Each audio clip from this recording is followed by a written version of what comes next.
요셉을 알지 못하는 새 왕이 일어나 애굽을 다스리더니 그가 그 백성에게 이르되 이 백성 이스라엘 자손이 우리보다 많고 강하도다. 자, 우리가 그들에게 대하여 지혜롭게 하자. 두렵건대 그들이 더 많게 되면 전쟁이 일어날 때에 우리 대적과 합하여 우리와 싸우고 이 땅에서 나갈까 하노라. 하고 감독들을 그들 위에 세우고 그들에게 무거운 짐을 지워 괴롭게 하여 그들에게 바로를 위하여 국고성 비돔과 라암셋을 건축하게 하니라. 그러나 학대를 받을수록 더욱 번성하여 퍼져나가니 애굽 사람이 이스라엘 자손으로 말미암아 근심하여 이스라엘 자손에게 일을 엄하게 시켜 어려운 노동으로 그들의 생활을 괴롭게 하니 곧 흙 이기기와 벽돌 굽기와 농사의 여러 가지 일이라. 그 시키는 일이 모두 엄하였더라.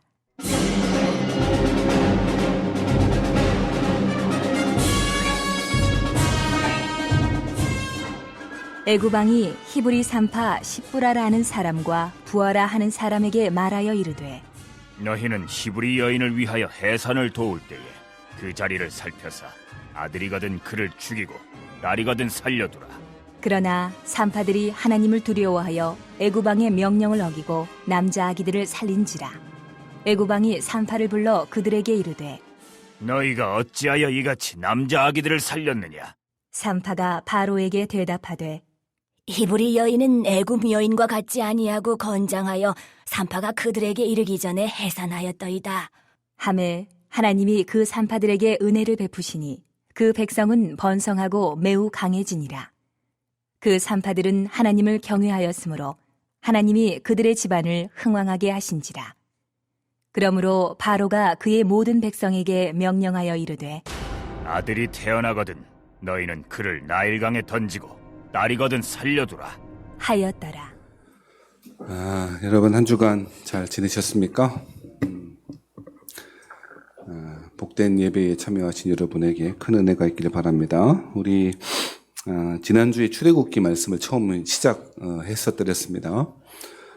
구원에 관한 이미지가 아주 잘 드러나 있는 출애굽기는 사람들이 흔히 생각하듯이 해방과 탈출이라고 하는 것이 출애굽기의 핵심적인 주제라기보다 그 해방과 탈출은 처음이 시작의 이야기고 그 이후로 하나님과 시내산에서 관계 맺듯 언약의 백성이 되어지는 새로운 관계 맺음, 그리고 이후로 가나안 땅이라고 하는 더 큰 문맥에서 이해해야 한다라고 말씀드렸습니다.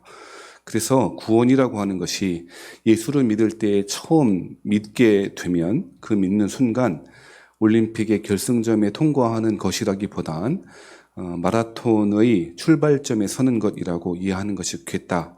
그렇게 이야기를 드렸습니다. 그래서 구원이라고 하는 것이 예수 믿고 이미 천당 가게 되었으므로 그때부터는 모든 것이 다 술술 풀리거나 그때부터는 구원이 이미 완성되어 있는 것처럼 그렇게 이해하지 말고 구원을 긴 과정, 여정으로 봐야 하고 이러한 여정으로서의 과정으로서의 구원이 잘 나타나는 것이 출애굽기이다라고 그렇게 말씀드린 것 같습니다. 그때의 하나님은 출애굽기를 통하여 언약의 신실하신 하나님이다라고 하는 이야기도 했죠. 마지막에 파스칼 이야기도 드렸습니다.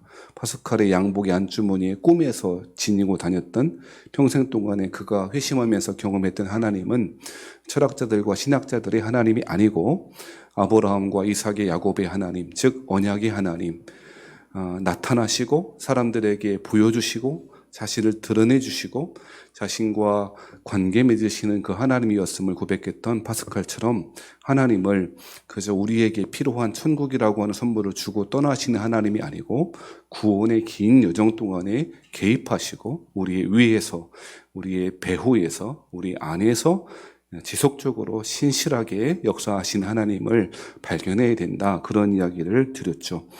이렇게 읽게 되기를 바라고 우리가 지금 살아가고 있는 완성된 구원을 향하여 가고 있는 그 여정 가운데 출애굽기를 통하여 그 하나님, 신실하신 하나님을 만나며 여러 가지 어려운 일을 겪게 되어지고 광야의 길을 걷고 있는 우리들에게 하나님의 신실하심을 통하여 구원의 그 완성된 길을 잘 쫓아가는 은혜가 저와 여러분에게도 있기를 바랍니다. 그래서 우리 지난 1장 1절부터 7절까지를 통하여 어떻게 애굽에 들어가게 되었는지에 대한 입애굽의 이야기를 말씀드렸고, 특별히 1장 7절의 말씀을 통하여는 창세기의 본문, 창세기 1장에 나와 있는 그 아브라함에게 하셨던 그 언약이 계승되고 있음을 그렇게 말씀드렸죠.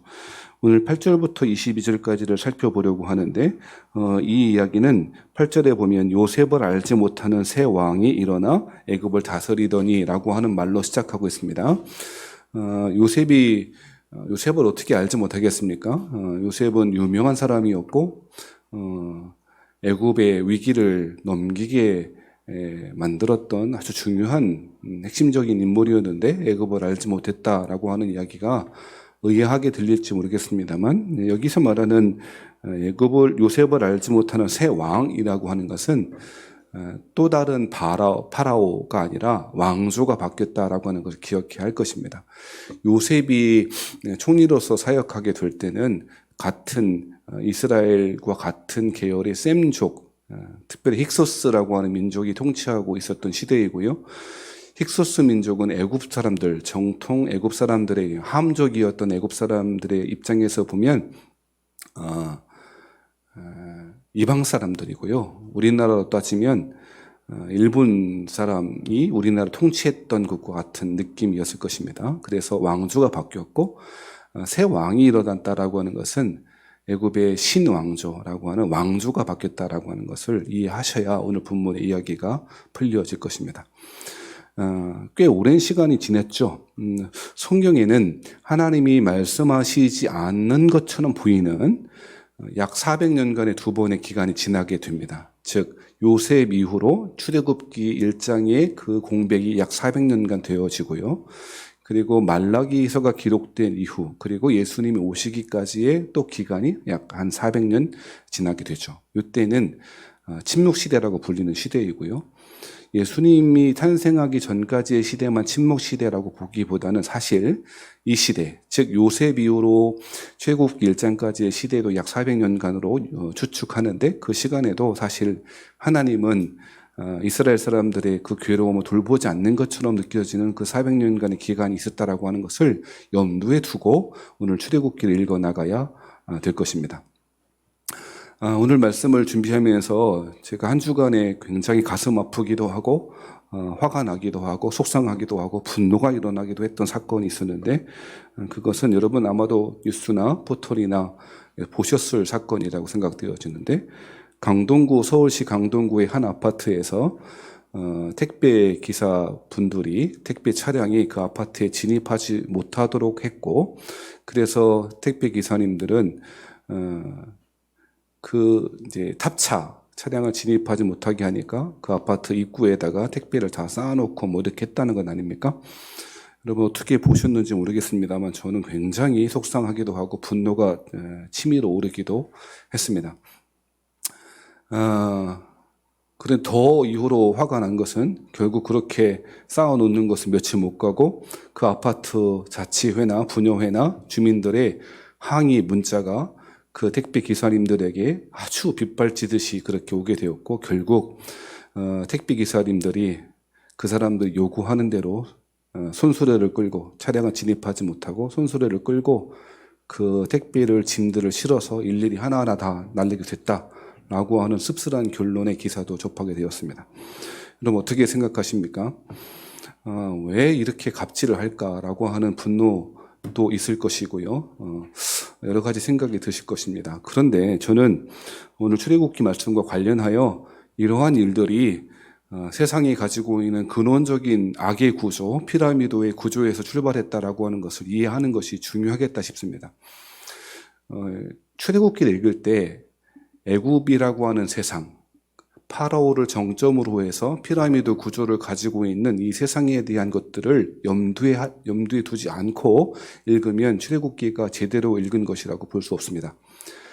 즉 출애굽기의 이야기가 한 사람의 영적인 여정 혹 구원하는 과정으로만 이해해서는 안 될 것이고, 구원을 총체적으로 이해해야 한다면 구원이라고 하는 것이 세상에 만연하고 있는 악, 그리고 피라미드 구조로 대표되어지는 세상의 구조에 대한 도전과 저항이라고 하는 관점에서 출애굽기를 읽어야 될 것입니다.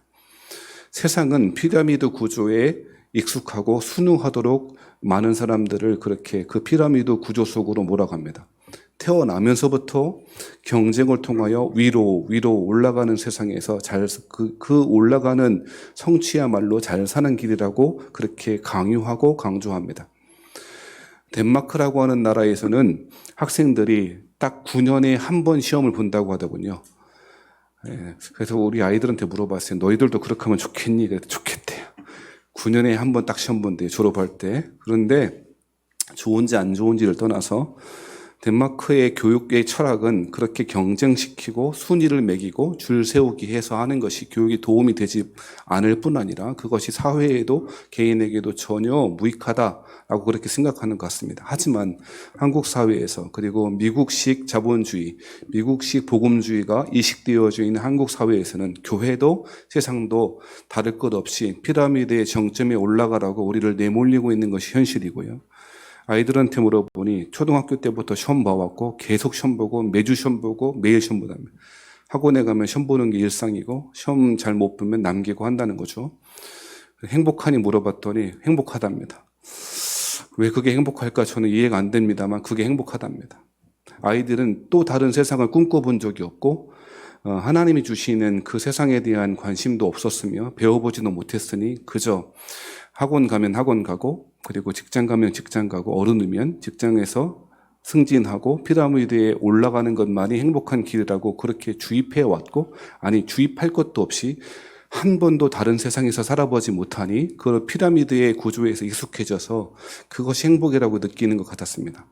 더 이상 할 말도 없었고 너무너무 안타깝고 속상한 마음이 들었던 것입니다. 문제는 이런 피라미드 구조에 살아가는 것에 익숙해 버리면 만연한 갑질들이 우리 세상에서 우리의 개인에서 내면화 된다는 것입니다. 그 강동구의 한 아파트에서 택배 기사님들에게 갑질했던 그 사람들이 그 기사에 달린 댓글들을 읽어보면 강남에 사는 것들도 아닌데 라고 하는 식의 댓글이 있더군요. 즉 강남에서 정말 잘 살고 부자이지도 않으면서 왜 저 사람들에게 갑질하냐라고 하는 식의 댓글들이 달려있음을 저는 보았습니다. 그런데 근데 생각해 보면 누군가에게 갑질하는 이 피라미드 구조의 지배와 피지배의 생각들은 저 높은 곳에 있는 파라오가 행하는 일이라기보다는 우리 일상에 만연되어 있는 것이고 우리는 여러 모양으로 다른 사람들을 갑질하고 있다라고 하는 것이고요. 그것이 표면적으로 드러나는 것이 강동구의 한 아파트의 일일 것입니다. 우리는 우리보다 조금 못하거나 우리보다 조금 다르다라고 하는 이유 때문에 그것이 성에 대한 인식이든지 아니면 종교에 대한 인식이든지 상관없이 우리와 다르거나 우리와 조금이라도 못하다라고 생각하면 우리 스스로 내면화해서 갑질을 정당하고 그것이 당연한 것처럼 여겨지는 것입니다. 그래서 그 갑질할 수 있는 위치에 올라가는 것 중에 하나가 토지이고요, 땅이고요. 그 땅값을 올려줄 수 있는 사람이라면 그 사람이 아무리 거짓말을 하든지 아무리 부도덕한 사람이든지 그 사람이 윤리적으로 아무리 나쁜 짓을 했다 하더라도 상관없이 내 땅값 올려주는 사람이 좋은 사람이고 선한 사람이고 그러한 투표의 결과가 최근에 서울과 부산의 지방자치단체장을 뽑는 데 드러나지 않았습니까? 아파트값, 부동산 가격이 올라가는 건 싫어. 그렇게 하면 안 돼. 하지만 내 집 빼고 라고 하는 것이 대부분의 사람들의 생각이고 이러한 것이 피라미드 구조에 익숙해 있는 사람들의 모습이고 자연스럽게 그런 식으로 드러나게 되는 것이죠. 땅을 얼마나 가지고 있는지 그리고 그 땅의 가치가 얼마나 되는지에 따라서 사람을 평가하는 시대. 이것이 피라미드 구조의 세상의 모습이고 오늘날 애굽의 모습이고 이제까지 우리가 살아가고 있는 세상인 것이죠. 사랑하신 여러분, 그렇다면 이러한 시대 가운데 그리스도인이 어떻게 살아가면 좋을까요? 아마도 두 가지 정도 혹은 세 가지 정도로 우리의 삶의 방식을 선택해야 할 것입니다. 첫 번째는 순응하는 것입니다.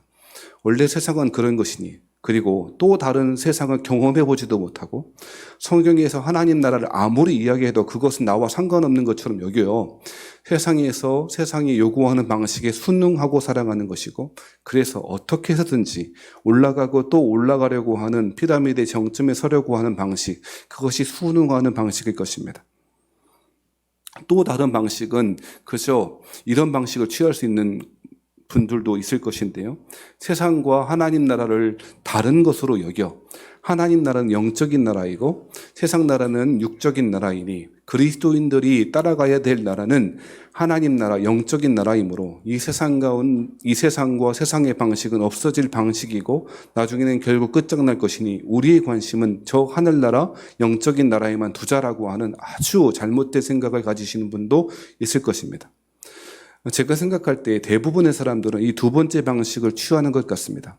그것이 쉽기 때문에 그렇습니다. 그것이 갈등하지 않기 때문에 그렇습니다.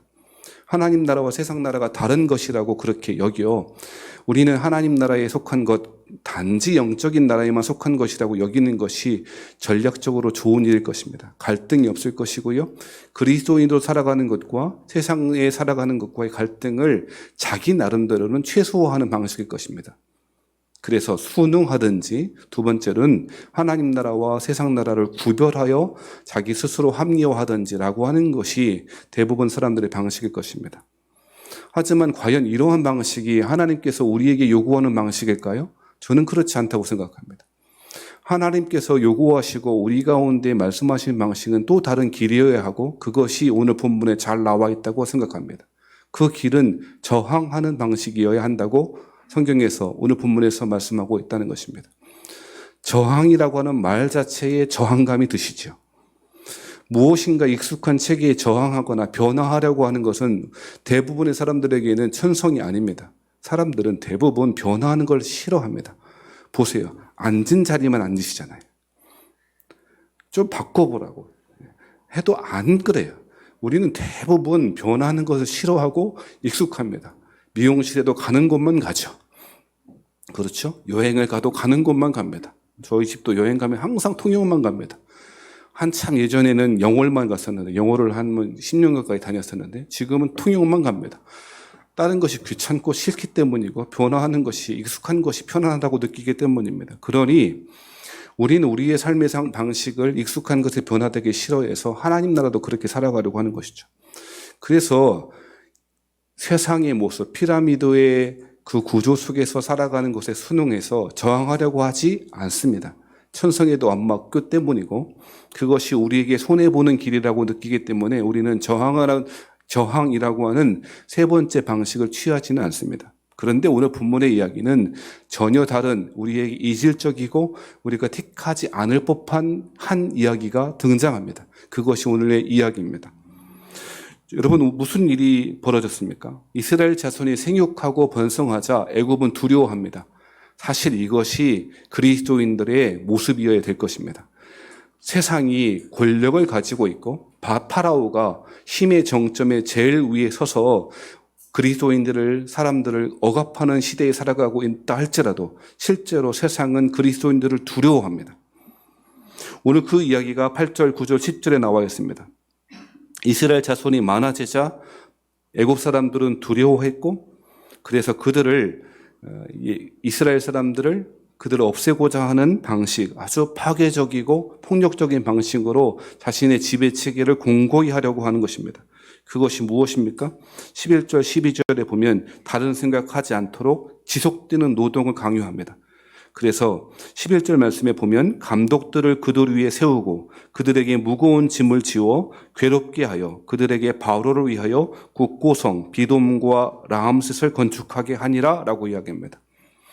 국고성이라고 하는 것은 저장소, 저장하는 어떠한 장소 이런 의미이죠. 아마도 애굽의 보물들, 애굽의 곡식들을 저장하는 곳, 그것이 국고성인데요.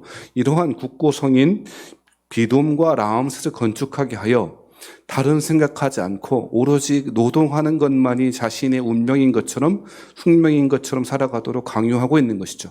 이것이 세상의 방식이죠. 다른 생각하지 마. 월급은 잘 줄게. 그러니 다른 생각하지 말고 왜 살아야 하는지, 어떻게 사는 것이 잘 사는 것인지 질문하지 말고 그냥 월급 받고 잘 살아가 라고 하는 것이 세상의 방식이고 그것이 11절의 모습인 것입니다. 그런데 문제는 12절 말씀에 보면 그러나 학대를 받을수록 더욱 번성하여 퍼져나가니 애굽 사람이 이스라엘 자손으로 말미암아 근심했다라고 말합니다. 그렇게 학대하면 출생률이 저하된다든지 해야 될 것인데 오히려 자손들은 더 불어나게 되어지고 더 이스라엘 자손들이 많아져서 오히려 애굽 사람들이 하나님의 백성들을 두려워하고 있다라고 하는 것입니다. 출생률이 1이 아니라 0점 몇백개 안 되는 한국 사회에 비하면 참 희한한 놀라운 하나님의 은혜인 것이죠. 그렇게 심하게 학대를 받고 노예처럼 노동하는데 자녀들을 많이 낳는 거예요. 이게 불가사의예요. 아무튼 이러한 가운데 이스라엘 자손에게 이를 엄하게 시키고 있습니다. 그리고 14절 말씀에 보면 어려운 노동으로 그들의 생활을 괴롭게 하니 곧 흙 이기기와 벽돌 굽기와 농사의 여러 가지 일이라 그 시키는 일이 모두 엄하였더라 라고 이야기합니다. 그러니 세상이 만들어 놓은 바로의 시스템은 열심히 일해, 딴 생각하지 말고 지으라는 거 쳐. 그러면 아무 일 없을 거야. 노예로 사는 것, 그런 거 생각하지 말고, 자유 그런 거 생각하지 말고 그저 시키는 대로만 해. 대신 먹여주고 입혀주고 밥은 줄게 라고 하는 방식으로 사람들에게 노예로서의 노동을 강요하고 있죠. 자, 이러한 삶의 방식에 아까 말씀드렸듯이 첫 번째는 순응하는 사람이 있을 것이고 두 번째는 적당히 타협하는 사람도 있을 것입니다. 히브리 사람들, 이 사람들은 여호와에 대한 신앙이 있었을 것이므로 하나님의 나라라고 하는 것이 아마도 이 세상과 다른 나라일 것이다라고 생각도 가질 법합니다. 그러니 순응하거나 하나님 나라와 세상 나라를 구별하거나 하는 방식을 취하고 대부분의 사람들은 그렇게 살아가고 있습니다. 그런데 우리의 천성과도 안 맞고 그렇게 하기도 두려워하는 세 번째 방식, 저항하는 사람들이 있었다라고 성경에 이야기합니다. 그 사람이 누구입니까? 15절 말씀에 보면 애굽 왕이 히브리 산파 누구입니까? 십브라라고 하는 사람과 부아라고 하는 사람이 등장하고 있습니다. 여러분, 이 십브라와 부아라고 하는 사람은 히브리 산파라고 이야기합니다. 자, 이것이 가지고 신학자들은 많이 다투기도 하는데요. 히브리인들을 위한 산파인가? 아니면 그야말로 인종적으로 히브리라고 사람이라고 하는 정체성을 가진 산파인가? 라고 하는 가지고 다투더라고요. 아주 쓸데없는 것을 가지고 다투는 것 같습니다. 즉, 이 여인들 십브라와 부아라고 한 사람이 애굽 사람인가 아니면 히브리 사람인가 가지고 이게 그 히브리 단어 때문에 좀 다르게 해석할 여지가 있어서 그렇게 다투고 있는데요.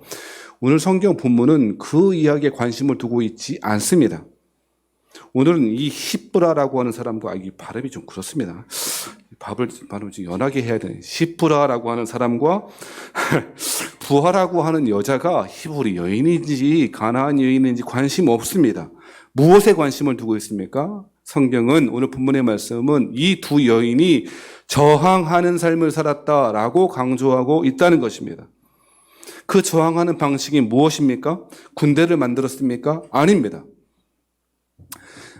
영화를 보니요, 신들과 왕들인가 그러한 그 이집트 왕자, 이 모세를 다루고 있는 영화, 애니메이션 말고 영화로 만들어진 거 아시죠? 넷플릭스에 있더라고요. 한번 보세요. 거기 보면 여호수아가 등장하는데 여호수아가 군대를 조직하고 애굽에 대항하여 게릴라전을 벌이는 그렇게 인물로 등장하더라고요. 성경과는 좀 다르긴 한데 아무튼 그런 식으로 등장하더라고요. 이 십브라와 부하라고 하는 이 여인이 저항하는 방식이 여호수아처럼 군대를 조직하거나 아니면 모세처럼 바로 앞에 당당히 나아가 외치거나 하는 것이 아니었습니다. 이 두 여인이 저항하는 방식이 무엇입니까? 16절을 보면 이렇게 말하는데 이르되 너희는, 자 먼저 파라오가 뭐라고 말합니까? 너희는 히브리 여인을 위하여 해산을 도울 때에 그 자리를 살펴서 아들이거든 그를 죽이고 딸이거든 살려두라라고 하는 명령을 받게 됐습니다.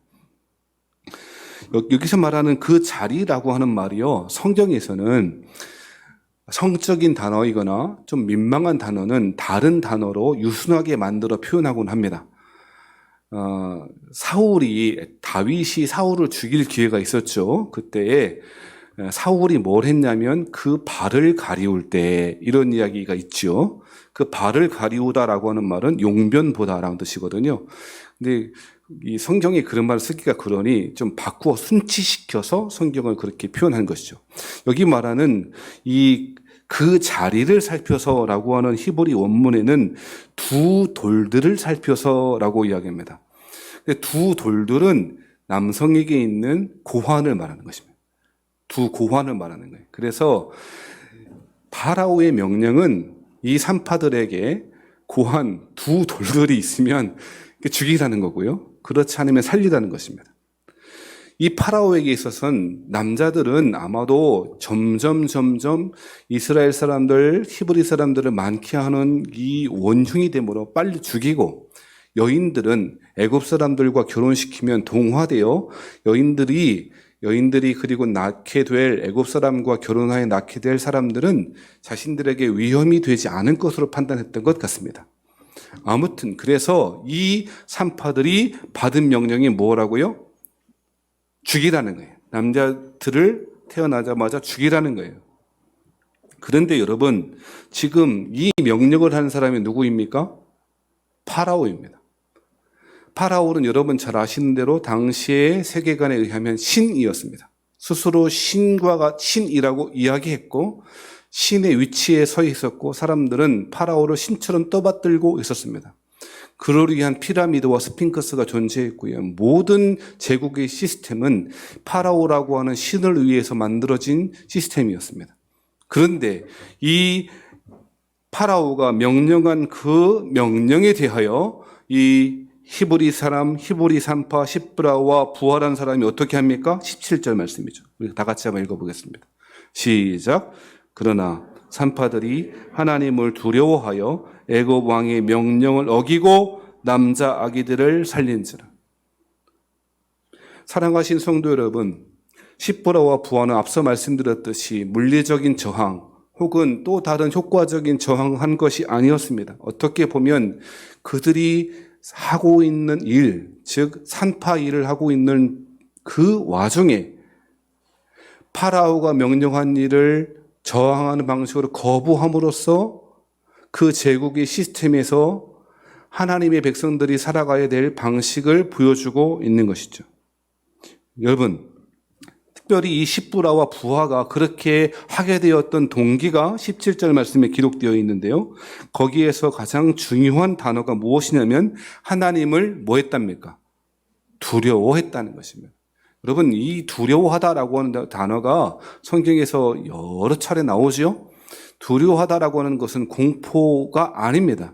이 두려움은 또 다른 단어로 21절에 번역되어져 있는데 그것이 무엇입니까? 하나님을 경외했다는 것입니다.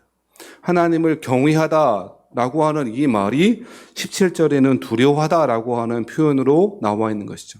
그런데 왜 똑같은 단어를 17절에는 두려워하다 그리고 21절에는 경외하다라고 그렇게 번역했을까요?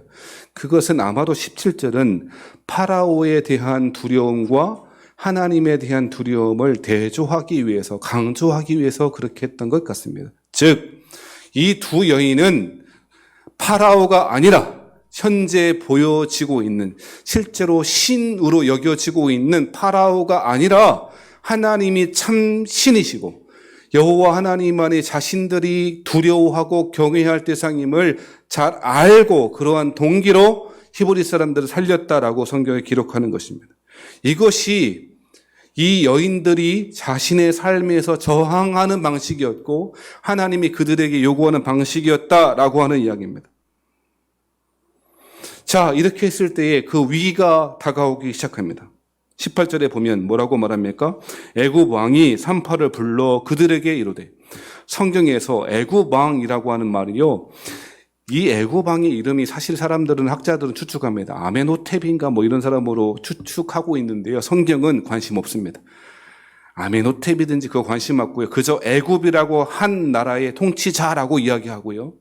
하나님을 경외했던 그 여인, 더군다나 산파는 지금도 그렇지만 당시에는 가장 비천한 직업 중에 하나라는데 그 비천해 보이는 그 여인은 시브라와 부하라고 하는 이름을 정확하게 기록합니다. 하나님 앞에서 누가 존귀한 자인가? 하나님을 경외하는 자가 존귀한 자라고 성경이 말하고 있는 거죠.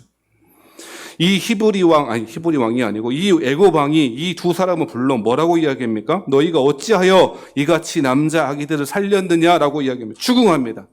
죽음의 위기가 다가온 것입니다. 다른 사람의 이야기도 아니고 파라오가 명령한 명령을 거부했으니 죽는 것은 당연할 것입니다. 지금처럼 사법제도가 있습니까? 1심, 2심, 3심의 신급제도가 있습니까? 죽어라 하면 죽는 것이 당시의 사회였습니다.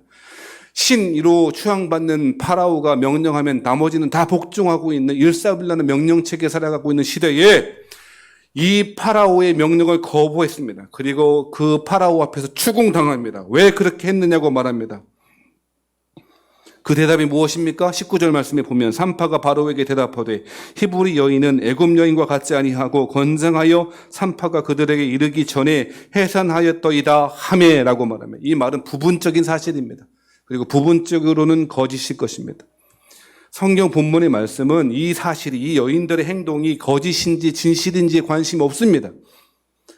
여러분, 이 19절의 말을 현대인들에게 익숙한 방식으로 야, 애굽 사람 저 여인들이 거짓말했네. 아마도 이 여인들은 전체 사실 중에서 일부를 말했던 것 같습니다. 생각해 보세요. 이 히브리 산파들이 가기만 하면 애들 다 낳았을까요, 이미? 그렇진 않았겠죠. 그런데 이 사람은 일부의 사람들이 자신들이 히브리 여인의 출산을 돕기 위해서 갔을 때 낳았을 거 아닙니까? 그러니까 이 여인들은 어떻게 보면 전체 사실 중에 일부만을 말하고 있는 거죠. 이 19절의 이 대답을 현대인들의 관점으로 이 여인들이 거짓말하고 있네라고 그렇게 판단하거나 해석해서는 안 될 것입니다. 오히려 성경은 이 여인들의 이렇게 말하고 바로 앞에서 행동하는 이 마음의 동기가 무엇이었는가에 관심을 두고 있고, 그것은 하나님을 뭐 하는 거라고요? 경외하는 거라고요. 사랑하신 여러분, 하나님을 경외한다라고 하는 단어가 굉장히 유순해진 시대를 우리는 살고 있습니다. 하나님을 경외한다는 것은 예배 시간에 예배를 잘 나오는 것이라고 한다거나, 아니면 구역 예배에 잘 참석한다거나 소그룹 모임에 잘 참석한다거나 하는 식으로 신앙생활의 아주 좁은 부분으로 우리는 축소시켜 왔습니다.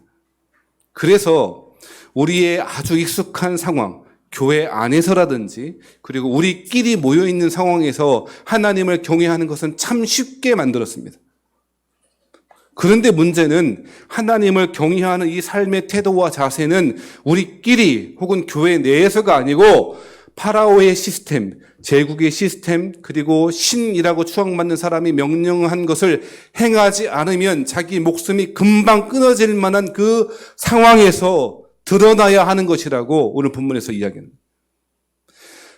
그리스도를 믿는다는 것은, 예수를 믿는다는 것은, 하나님을 경외한다는 것은 그저 작은 의미에서의 신앙의 생활을 말하는 것이 아니고, 이처럼 생명이 경각에 달린 상황 가운데 참 경외한다라고 하는, 하나님을 예배한다라고 하는 것의 의미가 드러나는 것입니다. 그것은 세상의 관점으로 큰 일만은 아닐 것입니다. 어떻게 보면 십브라와 부하는 작은 일을 행했습니다. 그렇죠? 물론 이것도 대단한 행동이라고 평가할 수 있겠습니다만 작은 일일 것입니다. 자기가 산파였고요. 아마도 이 사람들, 이 두 사람만 산파로 한 것은 아닌 것 같고 다른 산파들이 훨씬 더 많았을 텐데, 십브라와 부하라고 하는 사람을 통하여 자기의 삶의 영역에서 하나님을 경외하고 하나님을 존경하고 사랑하는 마음을 가지고 하나님의 백성들이 살아가도록, 그들의 삶을 이어가도록, 생명을 이어가도록 아주 작은 일들을 하는 것, 그것이 이 사람들이 십브라와 부하가 하나님을 경외하는 태도로 저항하는 삶이었다는 것입니다. 저는 이것이 그리스도인들의 삶의 모습이 되어야 한다고 저는 믿습니다. 사랑하시는 성도 여러분, 주님을 경외하는 것, 예수를 믿는다는 것은 무엇일까요? 몇 가지 신념에 대한 확신이 아니라고 여러 차례 말씀드렸습니다. 성경에 보면 그리스도를, 예수님을 믿음으로 말미암아 구원받는다라고 이야기합니다. 하박국의 2장에 나와 있는 말씀을 사도 바울이 인용해서 로마서 혹은 갈라디아에서 그렇게 사용하고 있습니다. 그런데 이 믿음이라고 하는 헬라말 피스티스라고 하는 말인데, 이 말은 굉장히 축소되고 제한적으로 이해되었습니다. 무슨 이야기냐면, 믿음이라고 하는 말을 우리 여러 차례 계속 이야기하고 있는 주제인데요, 하나님에 대한 혹은 그리스도에 대한 몇 가지 사실에 대하여 그리고 몇 가지 교리에 대하여 동의하는 것으로 이해합니다. 그래서 몇 가지 사실, 즉 예수님이 하나님이시다 혹은 예수님이 우리를 위하여 십자가에 돌아가셨다라고 하는 그 사실 알고 내가 확실히 그것을 신념으로 받아들이기만 하면 구원 얻는다고 말합니다. 그것은 맞는 이야기지만 온전한 이해는 아닙니다. 왜 그러냐면 이 피스티스라고 하는 말이요, 우리 말로 믿음 혹은 신념이라고 하는 말로만 쓰여지는 게 아니고 원래 의미, 원래 당시에 1세기에 쓰였던 이 헬라말을 쓰는 사람들에게는 이 피스티스라고 하는 말의 원래 의미는 충성이라는 의미입니다. 뭐라고요? 충성. 그러니까요, 보세요. 내가 확신한다라고 한 trust 혹은 belief라고 하는 것과 충성이라고 하는 말은 전혀 다르죠? 근데 우리는요, 뭘로만 자꾸 써요? 신념, 확신으로만 써요. 그래서 뭘 버려요? 충성을 버려요. 왜 버리는 줄 아세요? 이건 어렵잖아요. 충성은 쉽지 않잖아요. 사랑하신 여러분, 성경이 말하고 있는 바는, 기독교 신앙의 가장 중심에 있는 바는 하나님이 예수님의 왕이시다라고 하는 것입니다. 동의하시면 아멘 하시기 바랍니다. 그것이 기독교 신앙의 핵심입니다. 혹은 예수님이 하나님이 내 삶의 주인이십니다라고 하는 고백입니다. 개인적인 차원에서 보면 예수님이 나의 주인이십니다라고 고백할 수 있을 것이고, 좀 더 확장해 보자면 하나님이 온 우주 만물의 왕이시며 온 우주 만물의 창조주이십니다라고 하는 고백이 기독교 신앙의 핵심입니다. 그리고 이렇게 내 삶의 개인적인 차원에서든 아니면 전 우주적인 차원에서든 하나님을 왕으로 모신 사람들에게 요구되는 하나의 가장 중요한 덕목이 있다면 그것은 충성입니다. 그것이 믿음으로 산다는 의미이고 그것이 구원 얻는 믿음의 핵심 진리인 것입니다. 그렇다면 오늘 본문에 나와 있는 이 십부라와 부하는 이러한 의미에서 믿는 사람이었고, 그리고 이 사람은 파라오가 아니라 하나님께 충성하는 사람이었습니다. 그리고 하나님은 이 충성하는 사람 십부라와 부하에게 은혜를 주십니다. 20절, 21절 말씀에 보면 이렇게 말하죠. 하나님이 그 산파들에게 은혜를 베푸시니 그 백성은 번성하고 매우 강하여 지니라. 모세를 통하여서가 아니라, 여호수아를 통해서가 아니라, 아론을 통해서가 아니라 히브리 산파라고 하는 비천한 직업을 가지고 살아가고 있었지만 하나님을 경외했던 이 두 여인을 통하여 하나님의 백성들에게 생명을 이어가게 하시고 있다는 것입니다. 이것이 충성의 모습이었고, 21절 말씀, 우리 21절은 다 같이 한번 읽어보시죠. 다 같이 시작. 그 산파들은 하나님을 경외하였으므로 하나님이 그들의 집안을 흥왕하게 하신지라. 사랑하신 여러분, 이것이 우리가 믿는 기독교 신앙의 독특한 방식이고 이것이야말로 우리가 따라가야 될 하나님이 주고 싶어 하시는 은혜의 방식이라고 저는 믿습니다. 하나님은 자기의 삶에서 제국의 시스템에 저항하는 방식으로 자신의 일을 통하여 하나님의 백성들을 살렸던 이 십부라와 부하에게 은혜를 베풀어 주셨고 그의 집안을 흥왕하게 하셨습니다. 바라고 소원하는 것은 저와 여러분에게 이러한 은혜가, 여러분의 가정에게 이러한 은혜가 있기를 주의 이름으로 축원합니다. 그리고 흥왕이라고 하는 말이 히브리 말로 재밌습니다. 한 번 들으면 여러분 절대 안 잊어버릴 것입니다. 히브리 말도 여러분 배우십니다. 이 흥왕하다라는 말이요, 한번 따라 하시겠습니다. 아싸.